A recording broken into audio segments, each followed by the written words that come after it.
말씀은 요한계시록 8장 13절 말씀입니다. 인쇄물을 나눠주시기를 바랍니다. 여러분, 요즘 신학교에서 요한계시록 공부하는데 숙제로 일주일에 한 번씩 읽는 것이라고 들었어요.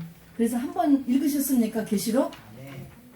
그러시구나. 이게 읽으셔야지 저도 거기에 힘을 입어서 쉽게 전할 수 있을 것 같습니다.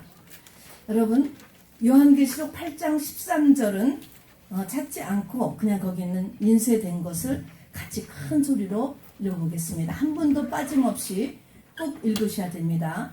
계시록 8장 13절의 말씀, 인쇄된 말씀입니다. 시작.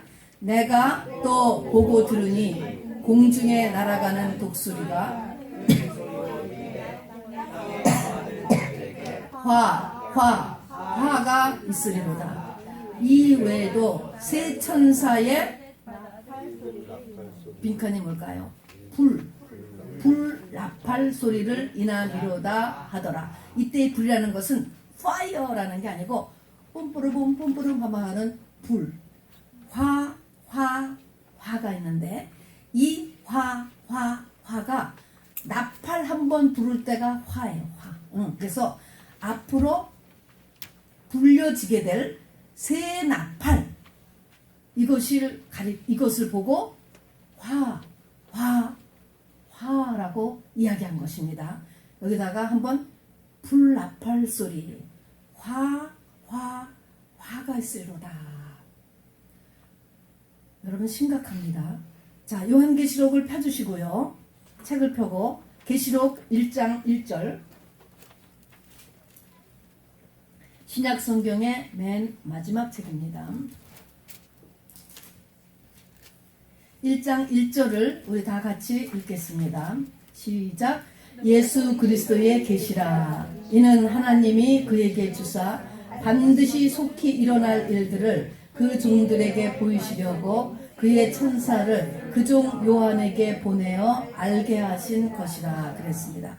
여기서 중요한 것은 요한계시록은 그 내용이 어떤 내용이냐라고 하는 세 가지를 여러분이 찾아서 써보시기 바랍니다. 요한계시록은 반드시 속히 일어날 일, 될 일, 미래의 일이라는 것입니다. 우리 예수님의 초림, 예수님이 오신다는 것을 거의 4,000년에 걸쳐서 사실은 이것이 예언이 된 거예요. 그리고 마지막엔 750년 전에 이사야 선지자를 통해서 바로 농정녀에서 아들이 난다 하더니 그대로 정말로 낮았습니다. 근데 이것은 이미 과거예요. 근데 지금 요한계시록은 미래의 일, 될 일인데 초림이 확실하게 이루어진 것처럼 이 재림도 반드시 된다는 것입니다. 반드시. 첫 줄에 뭐예요? 반드시 된다. 두 번째는 뭐예요? 속히 된다. 속히 된다. 그 다음에는 일어날 일, 일어난 일이 아니고 일어날 일, 반드시 일어날 일이라고 하는 것입니다. 밑에 거 그냥 같이 읽어봅시다. 저작 시기는 AD 95년, 장소는 지중해의 반모섬이며 유배 중인 사도 요한에게 보여졌고 쓰여졌습니다. 이 계시록 1장 9절에서 요한은 자기를 이렇게 소개하고 있습니다. 계시록 1장 9절을 보시고 빈칸을 써보세요. 자기가 어떠했는가, 자기의 상태인 것입니다. 1장 9절을 같이 읽습니다. 시작. 나 요한은 너의 형제요 예수의 환난과 나라와 참음에 동참하는 자라. 하나님의 말씀과 예수를 증언하였으므로 말미암아 밤모라 하는 섬에 있었더니 그랬습니다. 당시 도미티안 황제 시대였다고 하지요. 나 요한은 빈칸을 좀 써보세요. 너의 형제요. 우리하고도 다 형제예요. 성령 받으면 우리가 다 형제요. 다음에 예수의 환난과 나라와 참음에 동참하는 자라.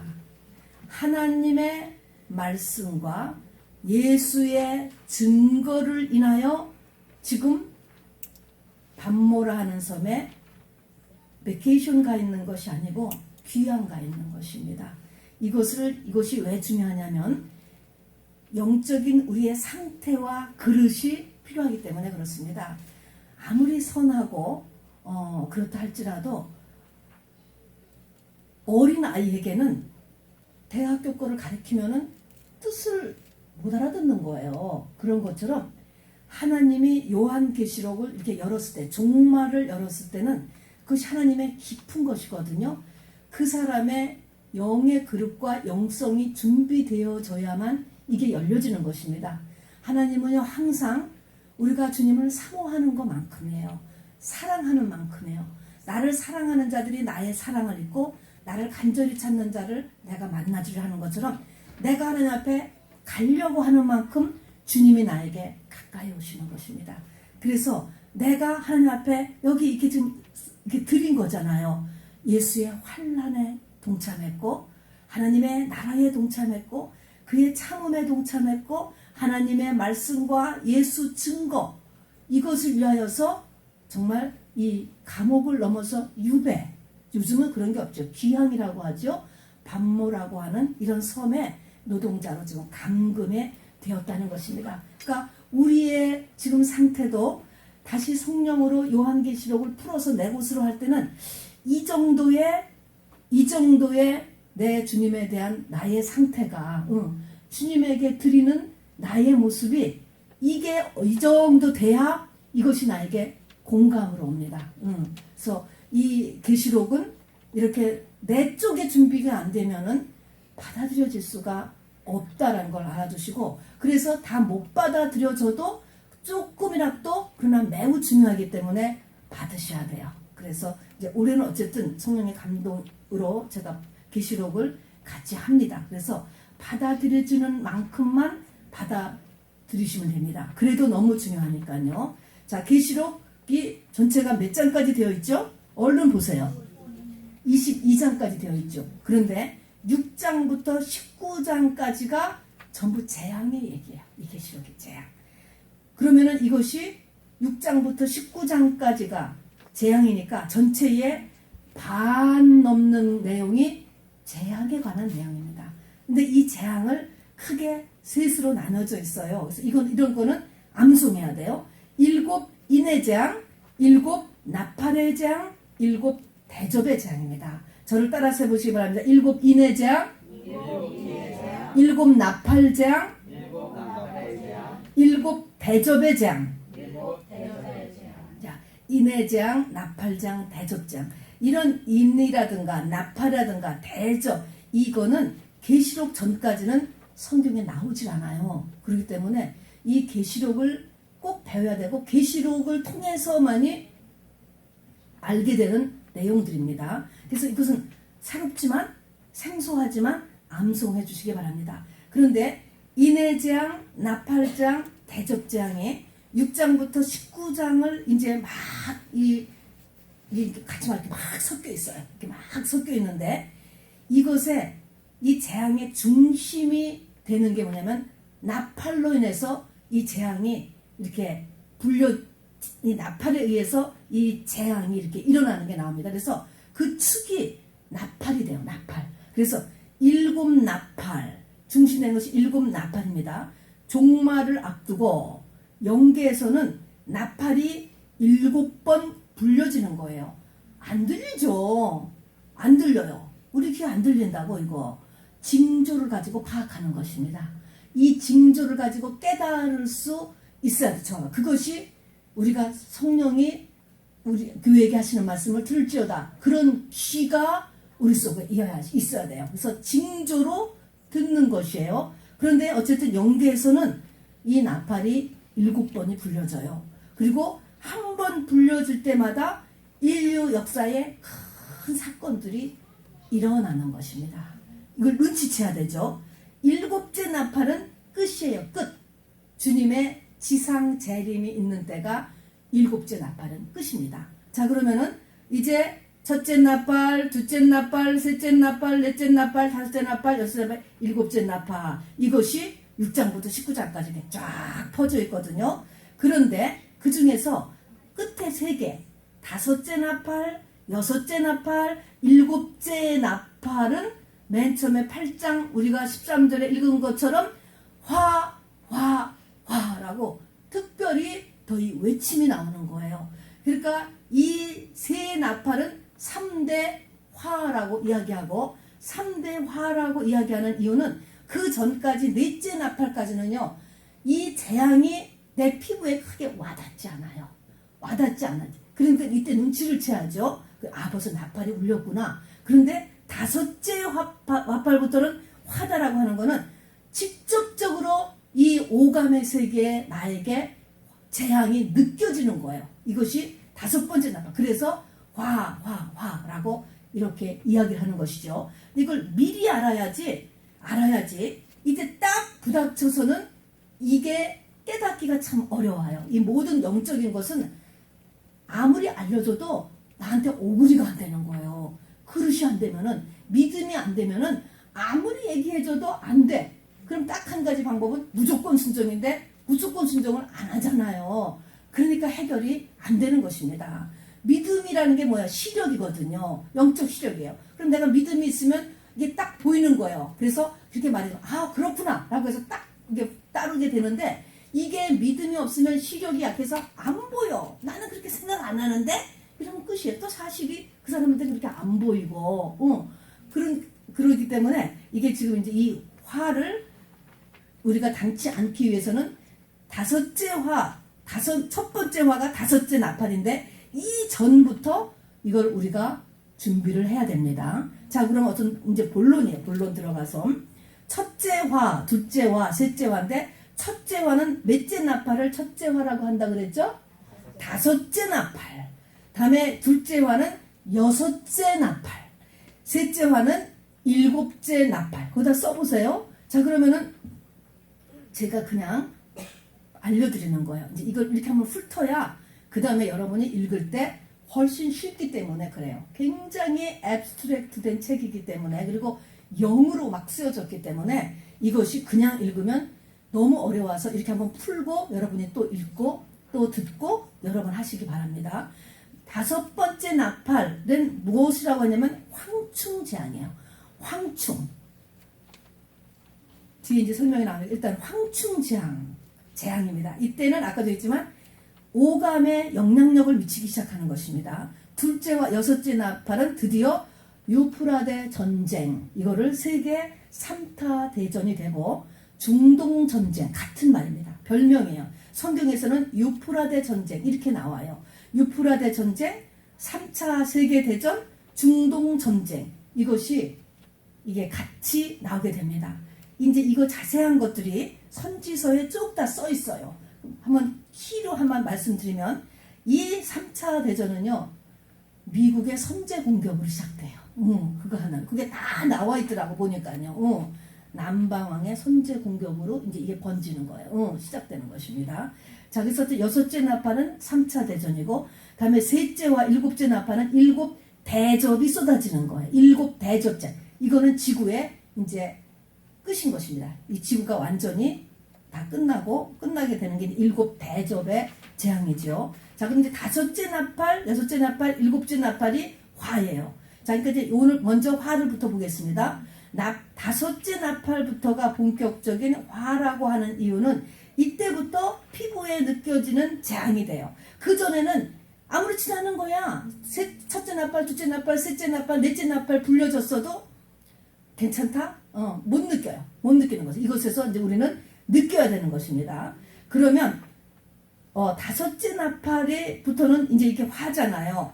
이게 되기 전에 이 재앙의 전조가 되는 셋째 나팔과 넷째 나팔, 요거 두 개 정도는 우리가 알고 지나가야 돼요. 첫째, 둘째는 몰라도 셋째 정도까지부터는 우리가 알고 지나가야 우리가 대항 준비를 할 수 있습니다. 셋째 나팔은 한번 천천히 읽어볼까요? 셋째 나팔은 뭐 하는 거냐면 별 3분의 1이 떨어지는 거예요. 자, 별 3분의 1이 떨어지는 게 셋째 나팔이 연기에서 부러지면 별 3분의 1이 떨어진대. 하늘에 지금 저 떠있는 저 별 3분의 1이 떨어진다는 말일까? 그게 아니에요. 요한계시록 1장에서 얘기해놨어요. 그렇기 때문에 여기서부터 이 셋째 나팔부터 중요하기 때문에 예수님이 딱 얘기했어요. 별은 뭐냐면 주의 종이다 라고 딱 써놨습니다. 그래서 주의 종의 3분의 1이 떨어진다는 거예요. 떨어진다는 것은 뭐냐면은 하나님과의 관계가 끊어지게 된다는 것입니다. 떨어져요. 그러면 떨어진 별이 떨어져서 하늘에서 떨어져서 어디로 가느냐? 떨어진 별이 강과 물샘에 떨어지면 강과 물샘이 쑥물이 된다는 거예요. 쑥이 된다는 것입니다. 자, 강과 물샘이다. 뭘까요? 말씀, 교회, 어떤 은혜의 모임, 은혜의 장소 이런 것이 다 되겠죠. 그래서 그 떨어진 별이 강과 물샘에 떨어져서 쑥물을 내요. 이때 쑥이 그냥 우리가 그 한약재로 쓰는 쑥이에요. 쑥은 우리 사람 몸에 참 좋은 것이잖아요. 그런데 이 짐승들에게도 좋은데 쑥이 안 맞는 짐승이 하나 있대요. 양이래요. 양은 쑥만 먹으면 설사한다는군요. 그리고 죽는데요. 그래서 양은 쑥에 죽는데요. 이제 하나님이 이렇게 상징적으로 말씀하신 것 같아요. 근데 무엇이 쑥이냐? 이 쑥이라는 게 쑥이 쑥물이 되었어. 말씀이 교회가 쑥물이 되었다라고 하는 것이 쑥이 뭐냐는 거가 에레미야서와 아모스서에 쑥이 등장하는데 이 에레미야나 아모스서에 보면은 당시에 왕궁 선지자가 굉장히 많아요. 근데 이 왕궁 선지자가 거짓종, 거짓 선지자, 왕궁 선지자 이런 사람들이 쑥이라고 얘기하는 거예요. 아모스라든가 에레미야는 참 선지자, 참 종인데 그렇지 않은 사람들을 쑥이다 라고 이렇게 이야기했습니다. 자, 그래서 모습을 보니까 우선 당시에 엘리야 때도 850대 1이었습니다. 왕궁 선지자가 훨씬 숫자가 많고 그들은 왕궁 선지자예요. 훨씬 사회적으로 인정을 받고 부족함이 없고 지위가 보장되고 재정이 보장되고 하는 보기에 너무 그럴듯한 모습을 지니고 있는 종들과 그렇지 않은 정말 이 소수의 인정받지 못하고 기득권을 누리지 못하고 초라하게 보이는 참선지자, 당시 에레미야나 아모스나 다 그냥 이렇게 핍박과 이 공격을 받던 사람들이죠. 그런데 이 떨어진 별이 쑥물을 내는 그거는 바로 이렇게 거짓 선지자를 또는 거짓 종을 이야기한다라는 것을 알아두시면 되겠습니다. 그러면 떨어진 별이라는 것은 하나님과의 관계가 끊어진 종들을 가리켜서 바로 거짓 이것을 떨어진 별이다라고 이렇게 이야기합니다. 자, 그리고 이들은 역시 말씀을 전한다니까요. 안 전할 수도 있지만 전해요. 전하는데 이제 이들이 전하는 말, 이들이 하는 사고방식, 이들의 논리 이런 것들이 다 쑥인 거예요. 쑥을 양이 먹으면 어떻게 해요? 죽는 거예요. 자, 그래서 초림의 말씀은 우리가 항상 젖이냐 단단한 말씀이냐 이거 가지고 늘 얘기했어요. 그래서 젖의 말씀은 번영신학의 말씀, 이것이 더 커서 단단한 말씀을 먹어야 되지만 그래도 젖의 말씀이 필요한 사람들이 있잖아요. 신앙에 금방 예수 믿은 사람, 또 선교제에서는 젖의 말씀이 필요한 거예요. 그래서 초림의 말씀은 젖의 말씀과 단단한 말씀으로 우리가 이렇게 나눠져요. 그러나 재림에 관한 말씀은 굉장히 위험해요. 생수의 말씀과 쑥물의 말씀으로 나눠지는 것입니다. 생수냐 쑥물이냐. 쑥을 먹으면 어떻게 된다고요? 아까 양은 쑥을 먹으면 죽어요. 그러면은 쑥을 먹었다고 해서 그런 설교 들었다라고 해서 그런 목사님 그런 선지자 쫓아간다고 해서 내가 뭐 진짜 병이 들고 육신에 병이 들고 뭐 교통사고가 나고 그런 게 아니에요. 죽는다. 성경에서 죽는다라고 하는 것은 뭐가 죽는 거죠? 영이 죽는 거예요. 영이. 창세기 1장, 2장, 3장에서도 이야기하던 영이 죽는 거예요. 자, 쑥물을 먹으면 뭐가 어떻게 된다고? 영이 죽어요. 성경에서 늘 얘기지만 부흥이라는 건 뭐가 살아나는 거라고요? 영이 살아나는 거예요. 영이 살아나는 거예요. 자, 그래서 쑥을 먹으면 영이 죽어요. 영이 죽으면 어떤 일이 일어날까요? 영적인 운동력, 영적인 감각력이 저하되는 것입니다. 제일 첫 번째가 운동력이 저하돼요. 영적인 운동력. 이게 빠져나가니까 마치 풍선이 이렇게 바람이 빠진 거하고 똑같죠. 그래서 이렇게 영이 죽어요. 그러면 뭐가 줄을까? 소리 내는 것과 1차적으로 줄어져요. 우리 에스겔스에서 바로 에스겔 골짜기에 마른 뼈가 살아나는 첫 번째 증상이 뭐라고 그랬어요? 소리를 내는 거라고 그랬잖아요. 맨 처음에 소리를 낸다고요. 그런 것처럼 소리가 줄어들어가요. 소리가 줄어들어가면 뭐가 줄어들까? 기도가 줄고 찬양이 줄고 이 시작하는 것입니다. 이게 영이 죽으면서 일어나는 일들이에요. 그래서 기도가 줄고 찬양이 줄고 교회 오는 숫자가 줄고 헌신이 줄어들게 되는 거죠. 운동력이 줄게 되니까. 이게 왜 그렇습니까?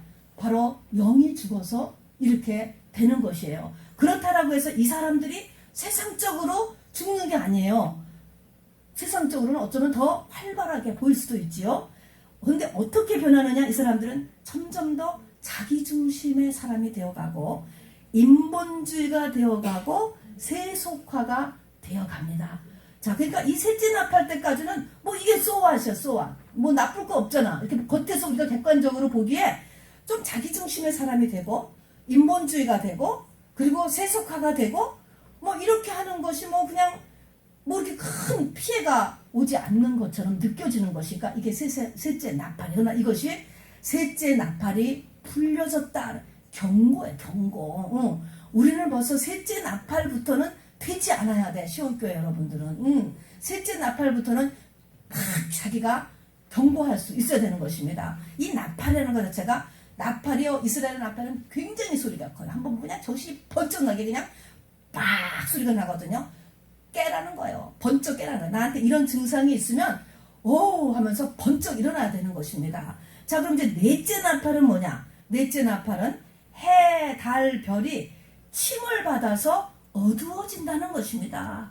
그리고 낮과 밤도 다 같이 어두워진다는 거예요. 이게 무슨 뜻이냐? 해나 달이나 별은 전부 다 빛을 내는 존재잖아요. 큰 빛, 중간 빛, 조그마한 빛이라도 다 빛을 내는 존재가 해, 달, 별이에요. 그래서 해, 달, 별은 빛을 낼 수 있는 주의 종, 목사님, 전도사님, 또 그 다음에 성도들, 이렇게 주의 종과 성도를 나타내는데 이게 넷째 나팔이 불어지면은 침을 받아 영적인 거죠. 어두워지는 거예요. 자, 셋째 나팔을 그냥 지나가면 넷째 나팔이 다가오는 거예요. 넷째 나팔이 받아져 오면서 어두워져. 모든 이 목사들이나 이 성도들도 다 영적으로 어두워지는데 낮과 밤도 어두워진다라고 하는 것은 낮밤의 구별이 없어져요. 이게 무슨 말이야? 믿는 사람과 안 믿는 사람이 비슷해진다는 거예요.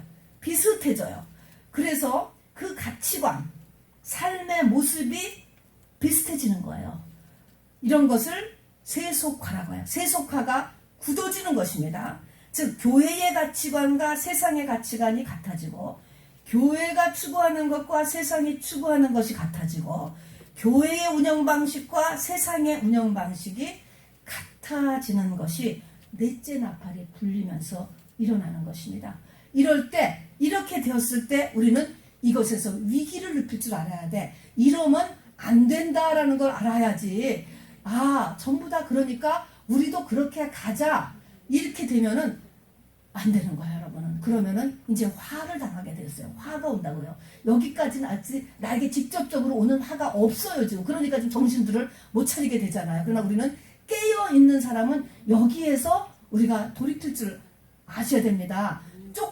조금 잘못 나간 것이 가르쟁이 찢어지는 거예요. 그리고 되돌릴 수 없게 되는 것입니다. 저는 되돌릴 수 없는 상태를 볼 때마다 너무 안타깝지만 해줄 수 있는 게 없어요. 정말로요. 그 오랜 세월을 주님이 그렇게 기다렸는데 정말 그렇게 기다릴 수가 없어요. 제가 보면 그때 다 눈치를 못 채고 무시하고 모욕하고 자기 맘대로 하고 그 수많은 세월들 그리고 와서 쾅 이제 화가 터졌을 때 그거 안 돼요. 그때 가서 어쩌고 저쩌고 안 돼요. 안 돼. 그래서 이게 문제예요. 너무나 속상해요. 무척 속상해요. 그래서 그런 걸 볼 때마다.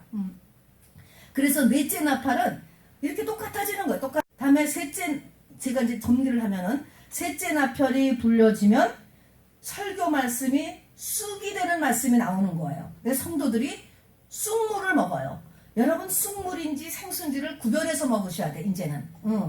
쑥물은 먹으시면 안 돼. 이렇게 말하는 목사님도 있던데요. 그분도 목사님이라고요. 이렇게 말하시면 안 돼. 종의 3분의 1이 떨어진다니까. 떨어졌다니까 이미.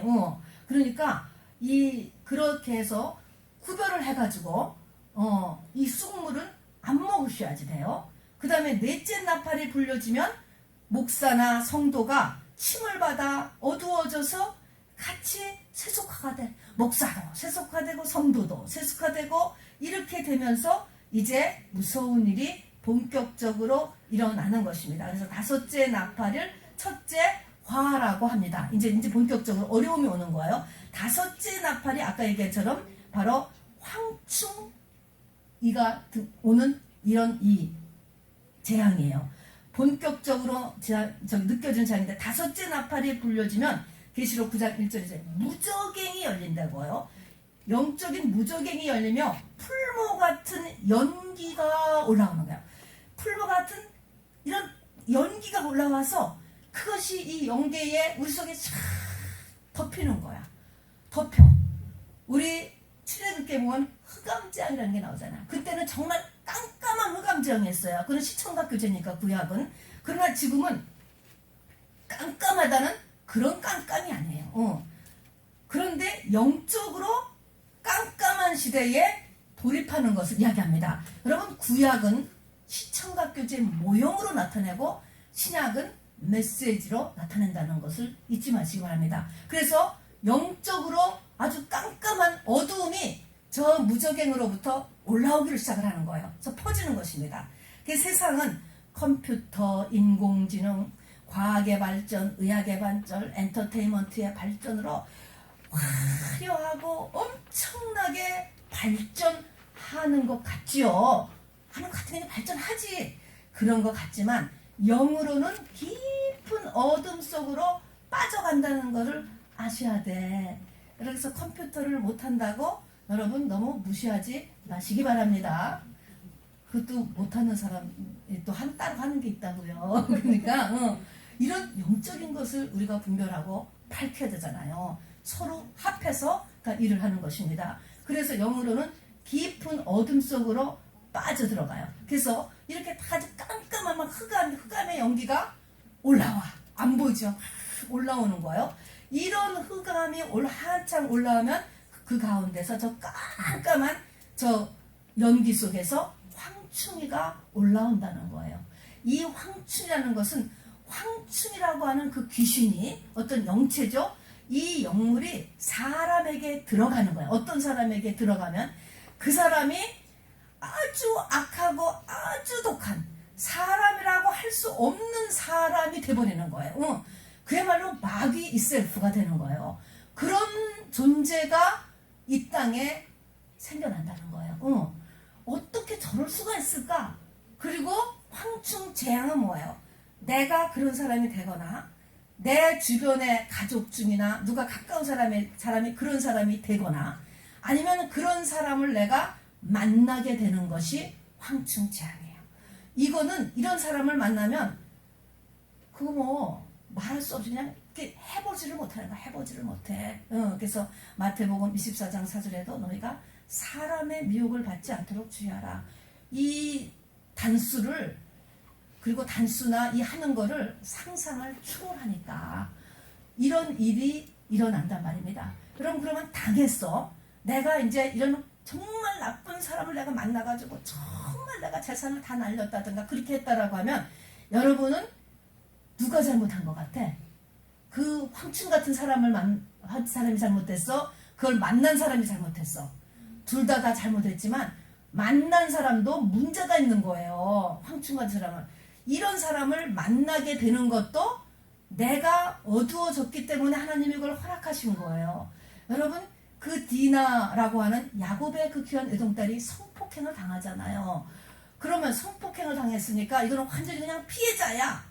그걸로 끝나지 않아요. 왜 성폭행을 당하게 두었지요? 야곱이 세겜에서 바로 베델로 올라가는데 안 가고 세겜에서 자리 잡고 있었기 때문에 하나님이 거기에 대한 벌로 외동딸을 허락하신 것입니다. 그래서 여러분 내가 이렇게 뭐 크게 성폭행을 당했다, 사기를 쳤다, 뭐 이런 사기를 좀 당했다, 뭐 돈을 엄청나게 뜯겼다, 이런 등등을 당했을 때 상대방을 막 탓할 게 아니라 자기 자신의 믿음을 반드시 점검해 봐야 돼요. 하나님은 그 사람의 믿음에 문제가 있는 것입니다. 지금 이거를 먼저 해결해야 그 다음에 잊어버린 돈도 찾을 수 있을지, 또 성폭행 당한 것도 그것이 잘 힐링이 되는지, 이런 것들이 해결이 되는 것입니다. 그래서 여기 보면 이제 이 그런 악독한 사람을 만나는 것, 그런 사람을 만나서 내가 피해를 보는 것, 또 그런 사람이 내 주변에 생겨가지고 내가 정말 못해보는 거죠. 못해보는 것, 이런 것들입니다. 자, 그런데 여기서도 우리가 이렇게 정신을 안 차리면 안 되는 거예요. 이제 정신을 차려야 돼요. 이 다섯째 나팔이 첫째 환대, 이제 다섯째 나팔에서 흑암 재앙과 황충 재앙이 무르익으면 이때가 3차 세계대전이 준비되는 거예요. 요 다음이 이제 3차 대전이에요. 그러니까 이 전 세계적으로 굉장히 막 악독한 사람들이 역사적으로 등장할 거예요.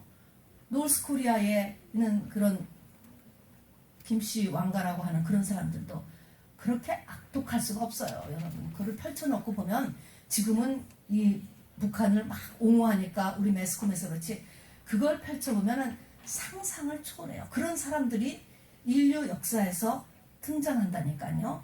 자, 그럼 여섯째 나팔, 둘째 나팔이, 그러니까 둘째 환대, 여섯째 나팔이 3차 대전이에요. 유프라데 전쟁이라고 하잖아요. 여기서 이 유프라데 전쟁, 세계 3차 대전으로 지구의 인구 3분의 1이 죽습니다.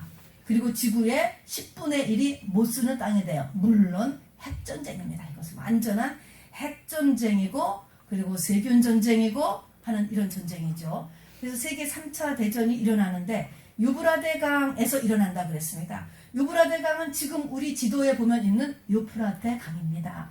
근데 이거는 창세기 2장 14절부터 등장합니다.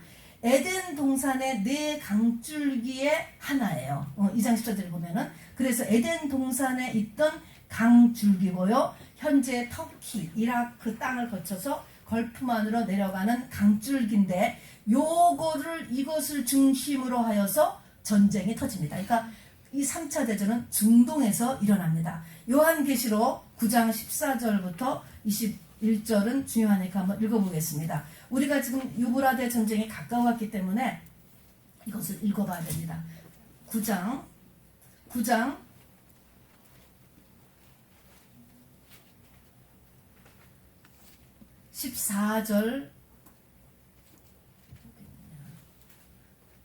14절부터 21절까지 끝까지 저하고 한 절씩 읽겠습니다. 408면 나팔 가진 여섯째 천사에게 말하기를, 그러니까 여섯 번째 천사가 부는 여섯 번째 나팔인 거예요. 지금 여섯째 천사에게 말하기를, 큰 강 유브라데에 결박한 네 천사를 놓아주라 하며, 이게 지금 하나님의 명령이 나오는 거예요.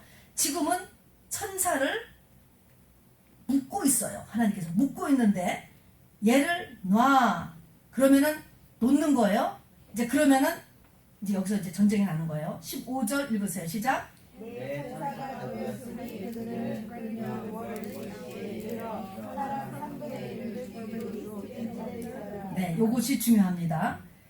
이 날짜가 그 년, 그 월, 그 일, 이것이 예비되었다라는 것이에요. 그들은 이르러 하면서 이것이 그 연, 월, 일시에 이르러 하는 이것이 이미 정해져 있다는 것입니다. 우리가 날을 잡으면 뭐 빨리 온다 그런 말도 있듯이 이 세계 3차 대전이 터지는 것이 하늘에서는 이미 잡혀 있다는 거예요. 그러면 우리는 이 잡힌 시간을 향해서 날마다 지금 가고 있는 거예요. 언제인지 모르잖아요. 그러니까 우리의 앞날이 계속 평화, 세계 발전 이렇게 가는 게 아니고, 우리가 지금 성경에 보면 어디를 향해서 가냐면 세계 3차 대전을 향하여서 우리가 가고 있어요. 그러면 이거를 지금 알고 가는 사람이 복이 있습니까? 모르고 사는 사람이 복이 있습니까? 알고 가는 사람이 복이 있는 거잖아요.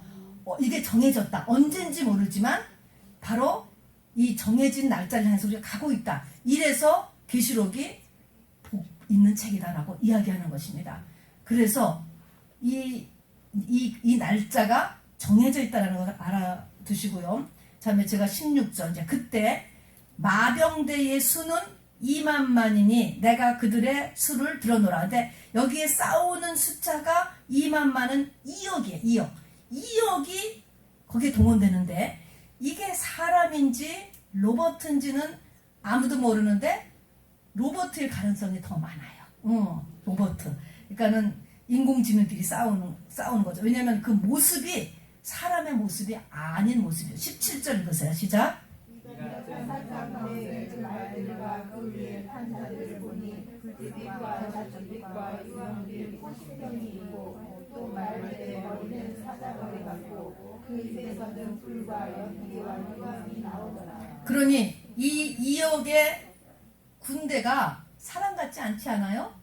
Maybe 로봇끼리 싸우는 전쟁이 될 것 같아요. 이 모습을 보면은 가슴에 호신병이 있고 또 입에서 불과 연기와 유황이 나오고 뭐 이러니까 말입니다.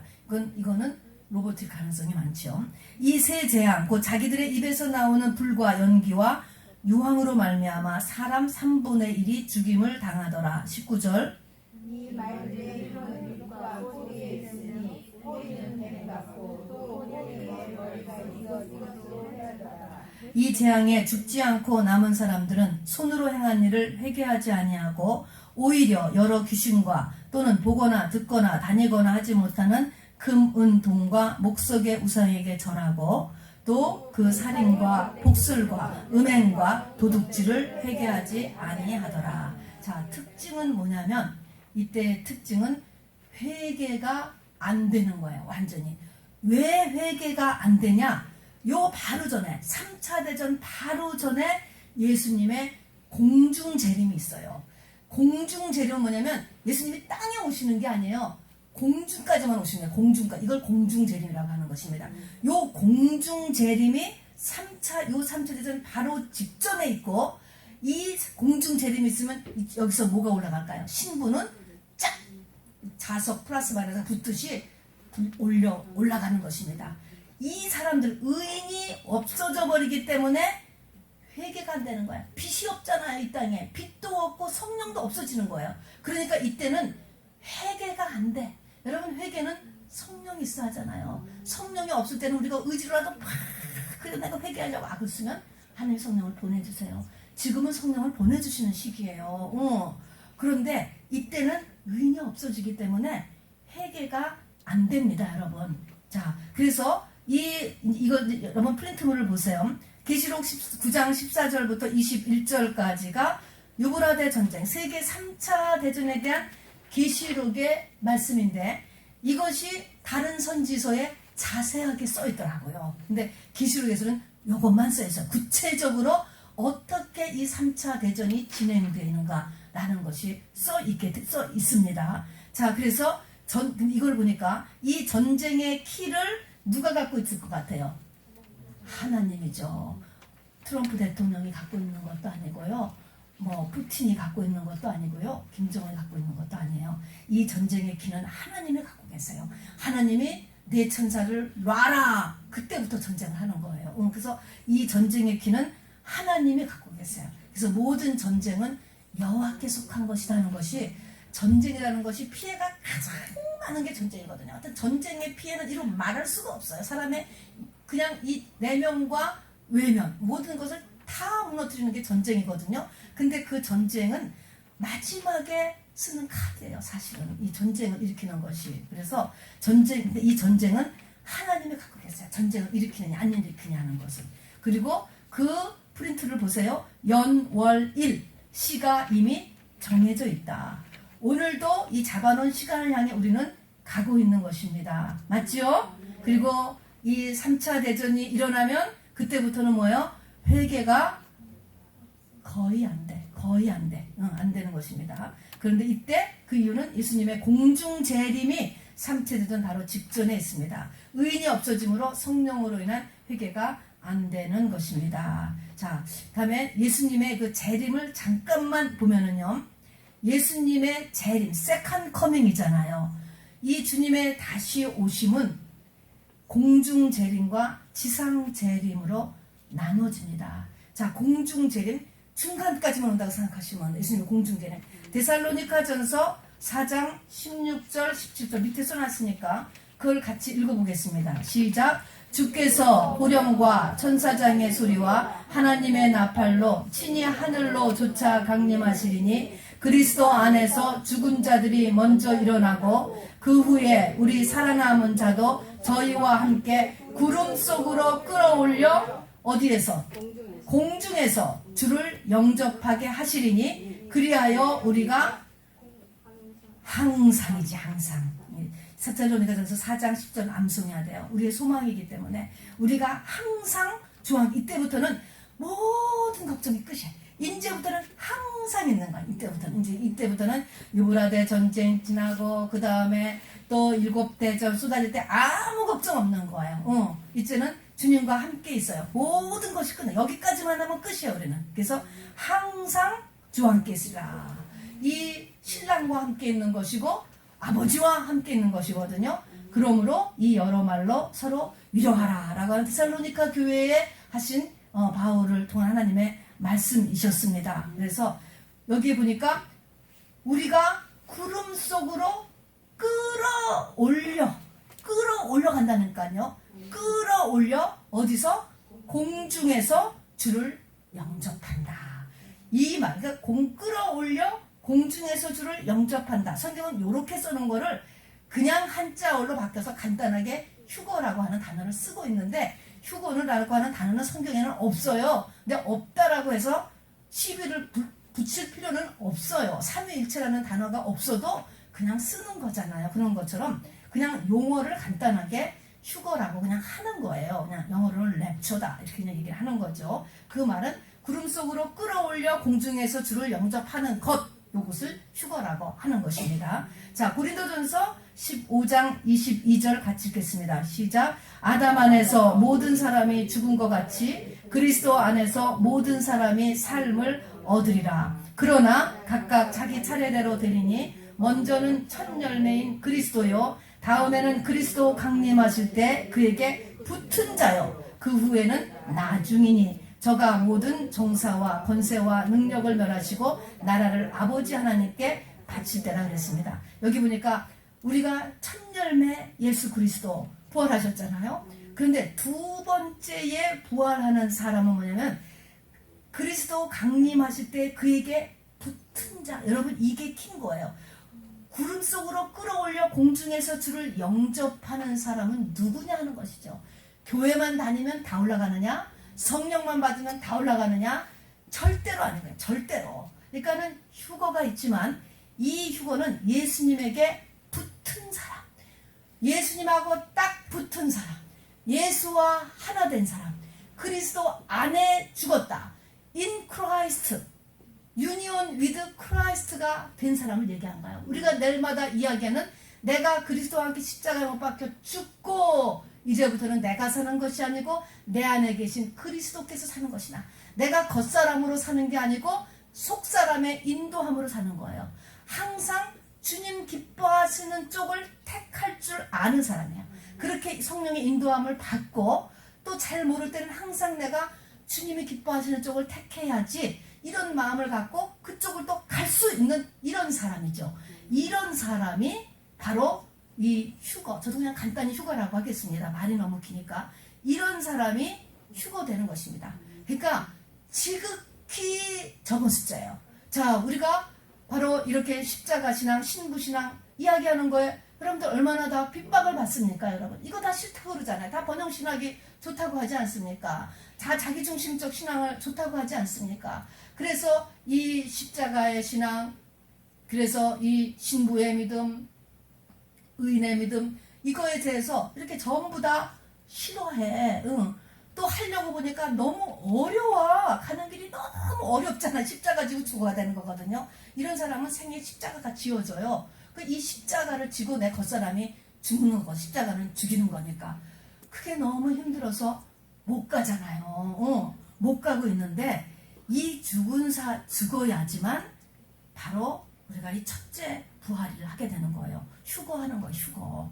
계시록 20장 5절을 보면은 계속 읽읍시다. 그 나머지 죽은 자들은 그 천년이 차기까지 살지 못하더라. 이는 첫째 부활이라. 그러니까 신부 믿음이 된 사람, 그 믿음을 갖고 죽었어.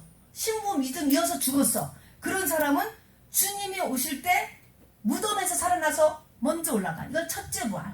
제가 박장로님한테 얘기하는 것도 항상 이거예요. 가능한 한 오래 살아서 확실하게 첫째 부활을 준비하고 가야 돼. 이게 최고로 중요한 거예요, 여러분.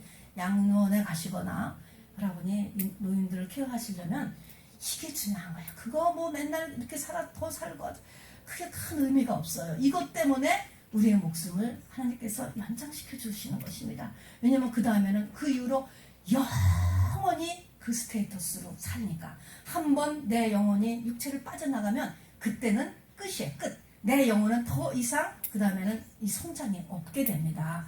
그래서 우리가 오래 살고 오래 살아야 되는 이유는 내 속사람이 성장하기 때문에 오래 사는 거지, 그렇게 하지 않고는 오래 살 이유가 하나도 없어. 그렇지 않고서는. 자, 그래서 이렇게 첫째 부활을 해야 돼요. 이 첫째 부활에 참여하는 자들은 복이 있다. 진짜 복이 여기 있는 거예요. 정말 복 있는 사람은 첫째 부활하는 사람.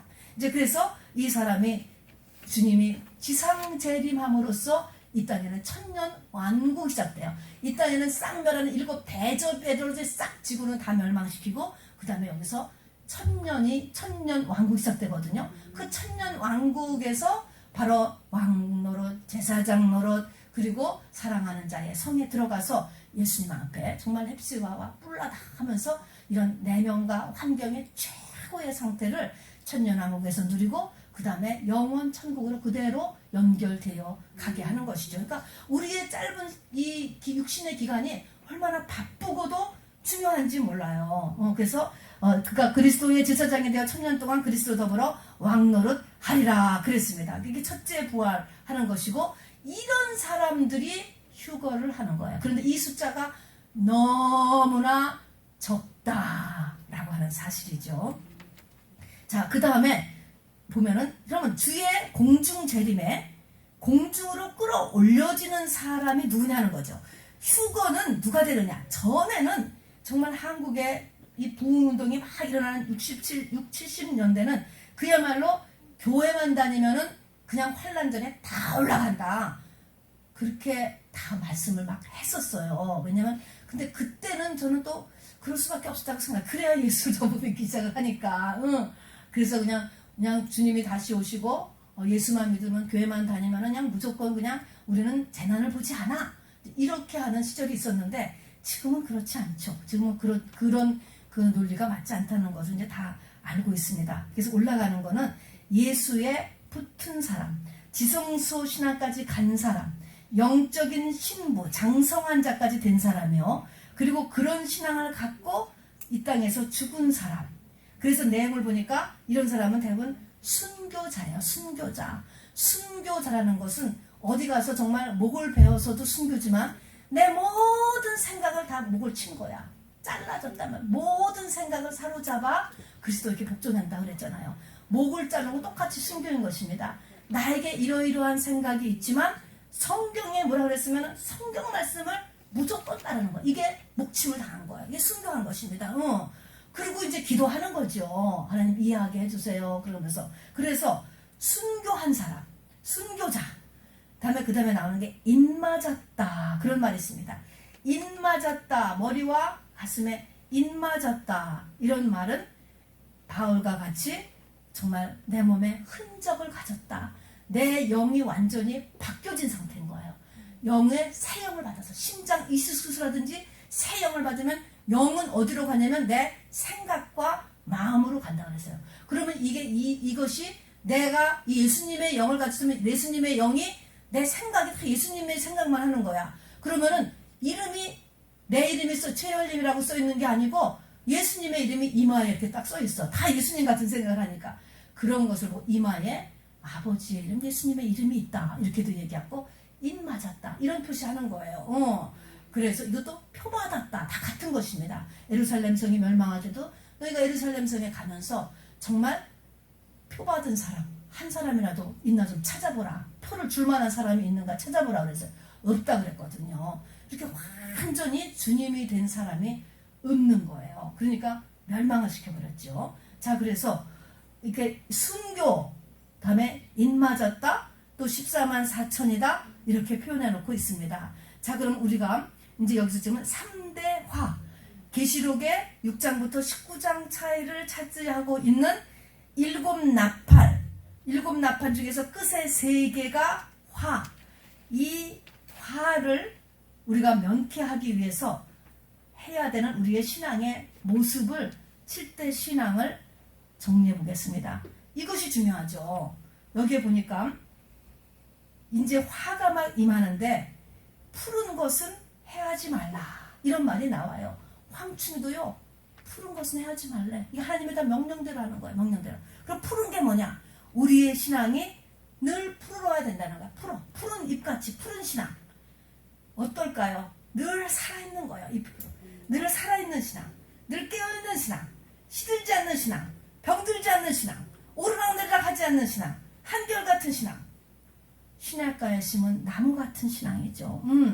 그래서 말씀과 기도가 늘 공급이 돼서 내 모습이 늘 푸르러야 되는 거예요.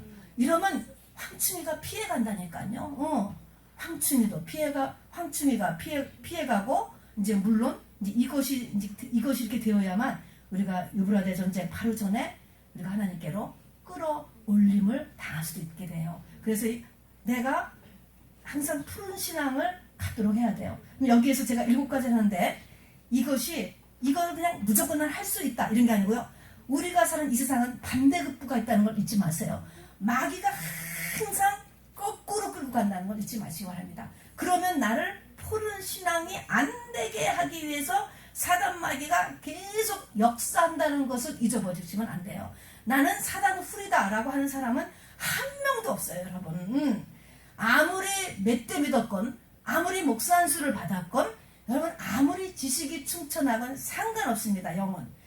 그래서 내가 늘 깨어있느냐, 내가 영적으로 성령 충만이 다 빠져버리지 않았느냐, 내가 영적으로 좀 병들지 않았느냐, 내 신앙이 언제는 뜨거웠던 것 같은데 왜 지금은 또 이렇게 첫사랑을 다 잊어버렸느냐, 이런 것들이에요. 자기 모습을 항상 점검해야 돼요.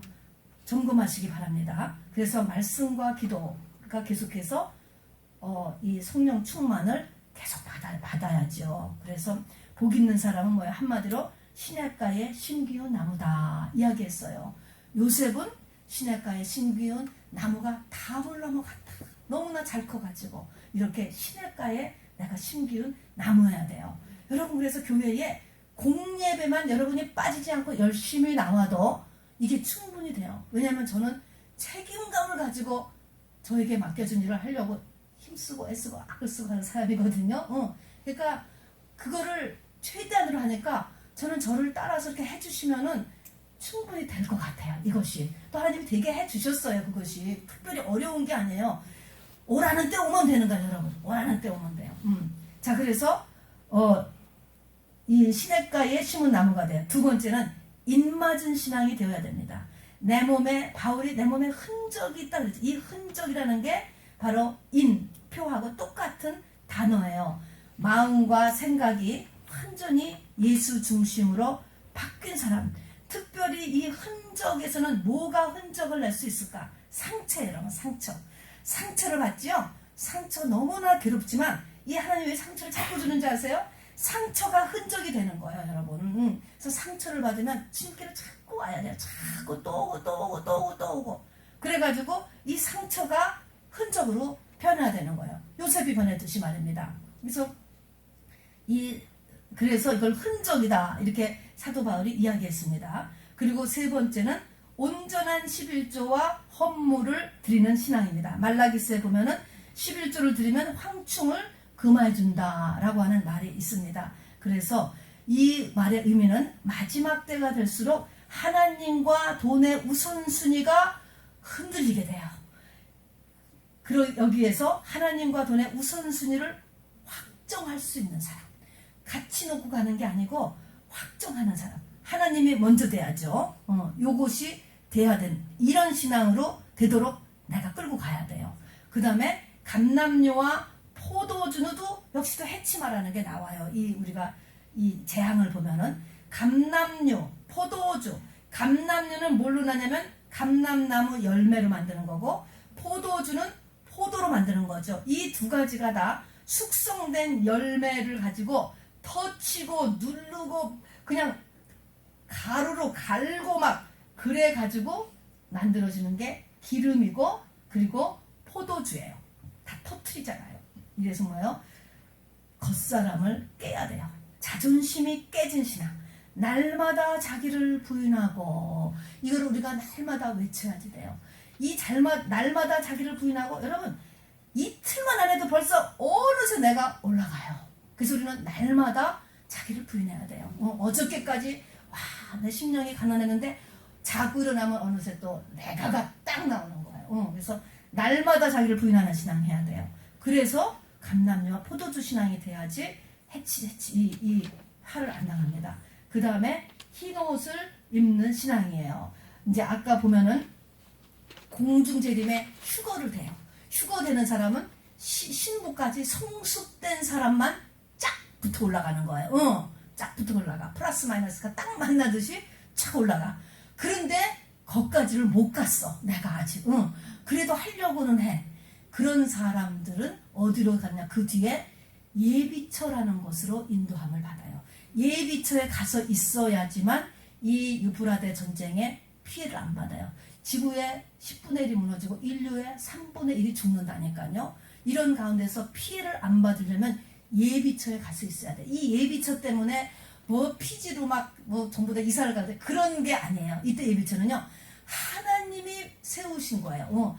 보이지 않는 거예요. 이거는 어떤 게 집이 아니고 보이지 않는 하나님의 이 막을 치는 거예요. 이것이 눈치 못 채요. 그러나 거기는 악한 영이 못 들어가는 거를, 악한 영의 연계에서 일어나는 일입니다. 이런 신앙을 가지면 예비처 신앙을 갖게 돼요. 주님 하나님으로부터 보호를 받는다는 것입니다. 그런데 예비처로 인도함을 받으려면 흰옷 입은 사람들이 가는 거예요. 흰옷 입은 큰 무리가 예비처로 가는 모습이 그려져 있어요. 그래서 반드시 어떤 신앙을 가져야 되느냐?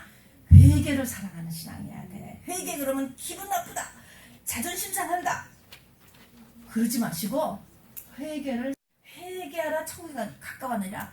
내가 올바로 회개만 하면 문제가 풀어지는 거예요. 여러분, 소원 성취가 되는 거예요. 내가 영적으로 업그레이드가 되는 거예요. 굉장히 좋은 거예요, 회개라고 하는 것은.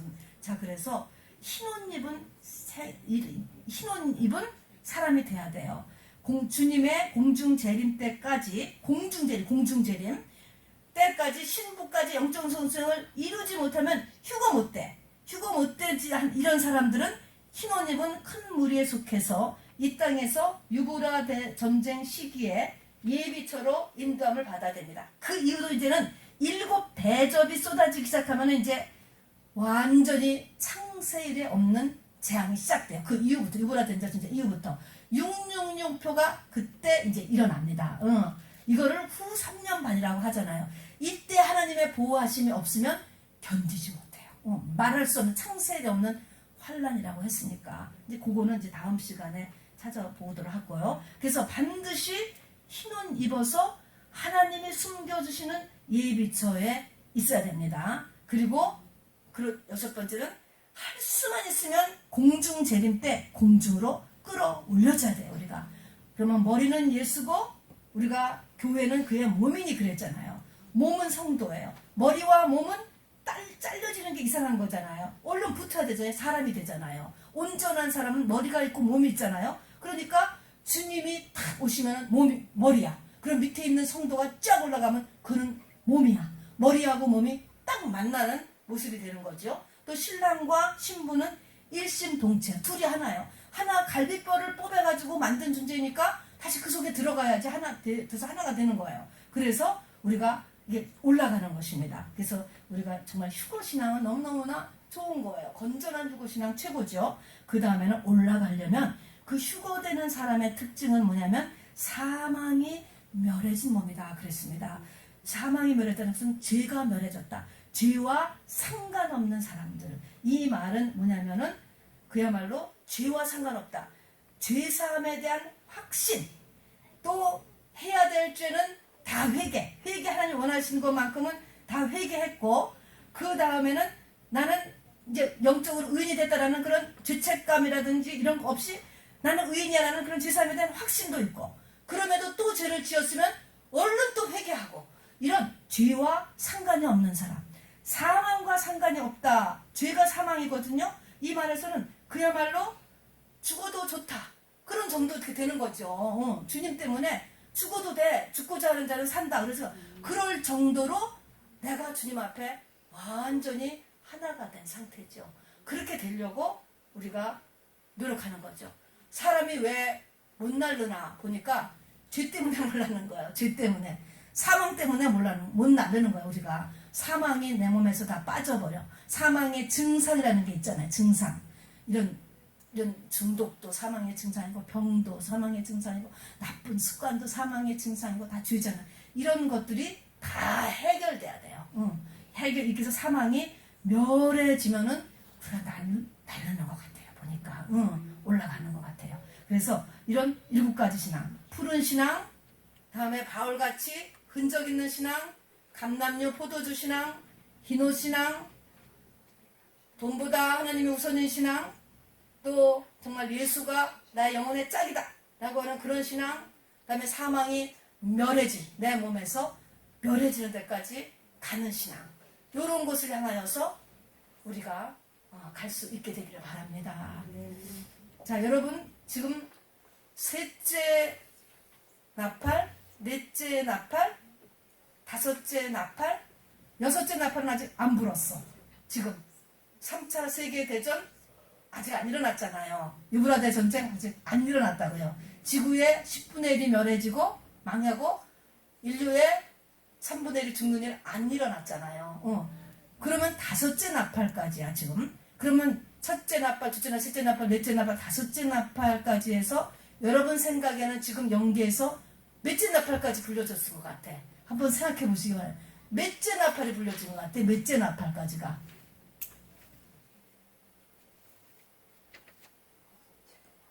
몇째 나팔 불려진 것 같아요?